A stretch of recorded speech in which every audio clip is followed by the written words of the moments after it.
بتاؤ, اس نے اپنی ایک تصویر بھیجی ہے اپنی بیٹی کو, اس نے سسرے نے اپنی شارجہ کے ایک بیچ کے اوپر لال رنگ کی چڈی پہن کے ریت میں آدھا دھسا ہوا ہے, اور اس کی پیٹھ کے اوپر اس کا باس بیٹھا ہوا مشروب مغرب پی رہا ہے.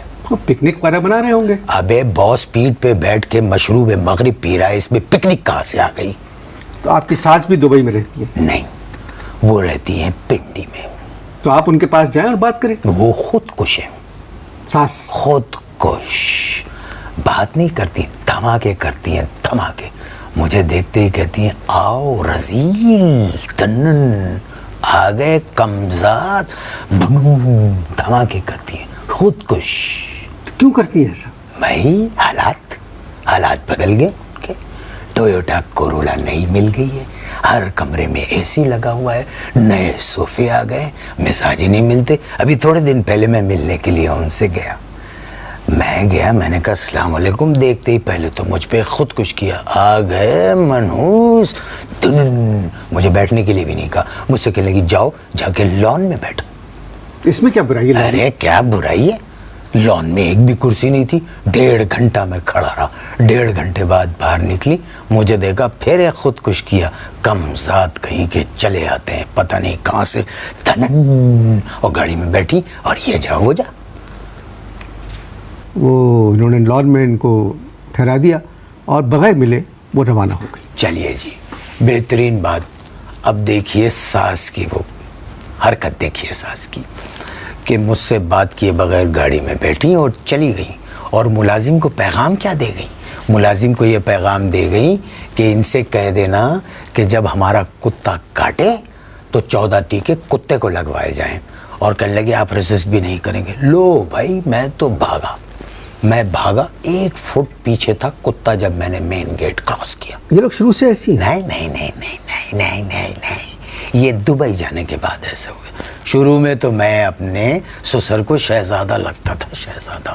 دن میں 3-4 دفعہ مجھے دیکھ کے کہتے تھے ہیلو پرنس, ہیلو پرنس. آپ کو پرنس کہتے ہیں؟ یس. آپ کرتے کیا ہیں؟ وہی جو سب شوہر کرتے ہیں. نہیں, میرا مطلب ہے کام کیا کرتے ہیں؟ میں اخبار میں کام کرتا ہوں. تھوڑی دیر پہلے آپ نے کہا کہ آپ نے علم حاصل نہیں کیا. ہاں تو بالکل صحیح کہا. جب ہم نے اخبار میں نوکری کی تو مالکان نے ہم سے جو ہے تعلیم کا پوچھا ہی نہیں. کیوں؟ ان کو ڈر تھا کہ کہیں ہم بھی مڑ کے نہ پوچھ لیں. تو اخبار میں کیا کام کرتے ہیں؟ اخبار میں جو اخبار نہیں بکتے ان کے لفافے بنا کے ڈسپوز کرتے ہیں, اور جو اخبار نہیں چھپتے ان کے کاغذ مارکیٹ میں بیچتے ہیں. یہ کیسی ملازمت؟ فضول بات نہ کرنا, یہ ایڈیٹر سے زیادہ امپورٹنٹ نوکری ہے. پورا اخبار چل رہا ہے ہمارے اس ڈپارٹمنٹ کی وجہ سے. اور کیا کرتے ہیں؟ اور بھی کچھ کرتے ہیں؟ ہاں, اور بھی کچھ کرتے ہیں.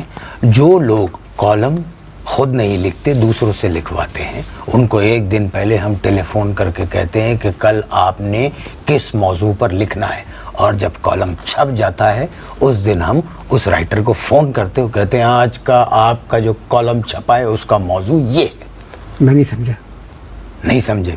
دیکھو, جو لوگ اپنے نام سے, یعنی جو لوگ خود کالم نہیں لکھتے, جی, دوسروں سے لکھواتے ہیں, جی, ان کو ہم ایک دن پہلے فون کر کے بتاتے ہیں کہ آپ کا کل کا کالم کس موضوع پر ہونا چاہیے. جو لوگ لکھتے ہیں دوسرے جی, ٹھیک ہے. اچھا. اور پھر جس دن چھپ جاتا ہے اس دن ہم اس آدمی کو فون کر کے جس کی فوٹو ساتھ چھپتی ہے, اس کو فون کر کے کہتے ہیں سنو بھائی, آپ کا جو آج کا کالم ہے وہ اس موضوع پر نہیں ہے, اس موضوع. اچھا, خیر ہم بات کر رہے تھے آپ کی ذاتی, آپ کا سسر کا اور آپ کی بیگم کا مسئلہ جو ہے وہ ذاتی مسئلہ ہے. ذاتی نہیں, اب یہ بد ذاتی مسئلہ بن چکا ہے انور مقصود, اب یہ بد ذاتی مسئلہ بن چکا ہے. میں تو اب قاف لیگ والوں کے ساتھ مل کر ان کو چھوڑوں گا نہیں, میں ان سے بات کروں گا, میں اس معاملے کو آگے بڑھاؤں گا. آپ قاف لیگ میں کسی کو جانتے ہیں؟ ایک کو جانتا تھا, اس نے نون لیگ جوائن کر لی ہے. کسی وکیل سے بات کریں. ایک وکیل سے بات کی تھی, کہنے لگے کاغذات جمع کرنے سے پہلے آپ کو شوہر کا عہدہ چھوڑنا پڑے گا. میں نے کہا بھائی کیوں؟ تو کہنے لگے کہ تمہارے سسر اور سسر کے باس میں ڈیل ہو چکی ہے, اور مجھ سے وہ کہہ رہے تھے کہ حالات بتاتے ہیں کہ تمہارے سسر کے جو باس ہیں وہ تم سے بہتر شوہر ثابت ہو سکتے ہیں. گفتگو جاری. آپ کا معاملہ بہت پیچیدہ ہے, میں آپ کی مدد نہیں کر سکتا. سنو, تم میری بیوی کو جانتے ہو, کیا کہہ رہے ہیں؟ اور خوب جانتے ہو. آج میں پہلی مرتبہ آپ سے ملا ہوں تو میں آپ کی بیوی کو کیسے جان سکتا ہوں؟ سنو, چلاؤ مت. میں نے تمہیں جان پہچان معاف کی, تم میری مدد کرو, ہو سکتا ہے تمہاری مدد سے میرا مسئلہ سلجھ جائے. میں آپ کی بیوی کو نہیں جانتا. ابے چپ, تبھی سے بات کریں. سب جھوٹے. میں تجھے حلیہ بتاتا ہوں, دراز قد, بڑی بڑی آنکھیں, یہاں تک کے بال. شعیب اختر. ابے شعیب اختر کی شادی نہیں ہوئی ہے. حلیہ پھر سے سنو, دراز قد, بڑی بڑی آنکھیں, یہاں تک کے بال. دراز قد, بڑی بڑی آنکھیں. اس حلیے کی عورت اگر آپ کے ساتھ 7 سال گزار چکی ہے تو آپ بڑے خوش نصیب ہیں.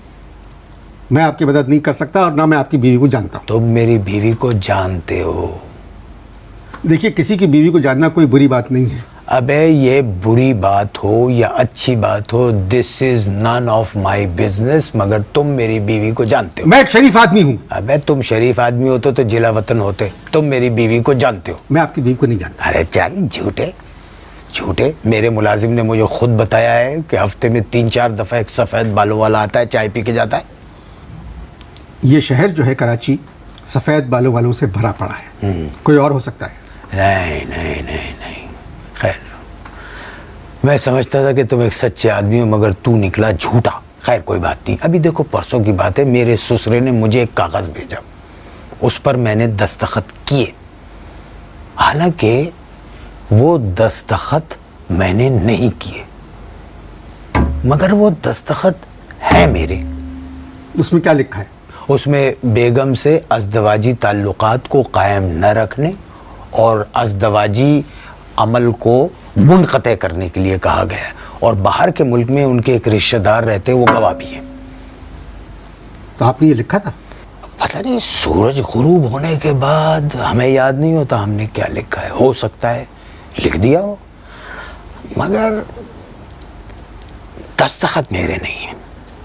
جب آپ یہ لکھ سکتے ہیں تو آپ نے دستخط بھی کر دیے ہوں گے. ویسے شاہینہ دبئی گئی ہوئی ہے, جب شاہینہ آئے گی واپس تو میں اس سے بات کروں گا. اجازت دیجیے. ایسے کیسے اجازت دیجیے؟ ابے ایک منٹ بات سنو. تم نے کہا تم میری بیوی کو نہیں جانتے, اس کا نام کیسے؟ اجازت دیجیے. نہیں, کیسے اجازت دیجیے؟ لوٹ مچی, اجازت دیجیے, بات کرو. تم تو کہہ رہے تھے میری بیوی کو نہیں جانتے, اور تم کہہ رہے ہو شاہینہ وہاں سے آئے گی تو میں بات کروں گا. پروگرام کا وقت ختم ہونے والا ہے. تمہارا بھی وقت ختم ہونے والا ہے بیٹا. اجازت دیجیے, پھر ملاقات ہوگی. خدا حافظ.